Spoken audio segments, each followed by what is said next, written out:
नमस्कार मंडळी, ठरलं तर मग या मालिकेचे पुढील येणारे नवनवीन भाग पाहण्यासाठी आपल्या चॅनलला सबस्क्राईब करा। तर मंडळी, मालिकेच्या पुढील येणाऱ्या भागामध्ये आपल्याला बघायला मिळणार आहे की साक्षी शिकरे जेलमधून बाहेर आलेली आहे आणि तेही एका दुसऱ्या महिलेची हत्या करून तिच्या मृतदेहाचं नाव तिला दिलेलं असतं आणि साक्षीने आता एक नवीन रूप घेतलेलं असतं आणि ती थेट महिपतच्या घरात येते। तेव्हा महिपत म्हणतो की ओ बाई, कोण आहात तुम्ही आणि माझ्या घरात असं का घुसताय? तुम्हाला कोणाला भेटायचं आहे आणि तुमचं नाव काय आहे? आता खरंच महिपतने तिला ओळखलेलं नाही का की तो उगाचच तिची मस्करी करत आहे? हे तर आपल्याला पुढील भागात कळेल। पण तेव्हा साक्षी म्हणते की समीरा शेखर नाव आहे माझं। तर मंडळी, जेलमधून बाहेर येऊन साक्षीने आता एक नवं रूप घेतलेलं असतं। तर इकडे सुभेदारांच्या घरी आता नागराज आलेला असतो।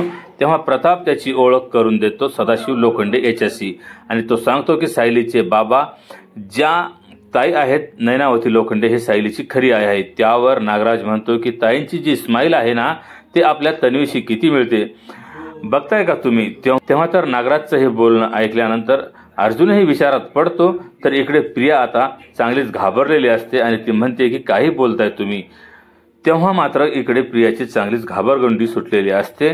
तर मंडळी, आता येणाऱ्या पुढील भागामध्ये आपल्याला काय वळण बघायला मिळणार आहे ते आता येणाऱ्या पुढील भागामध्येच आपल्याला कळेल। त्यासाठी येणारे पुढील भाग अवश्य पहा आणि जर हा व्हिडिओ आवडला असेल तर व्हिडिओला लाईक आणि चॅनलला सबस्क्राईब करायला विसरू नका।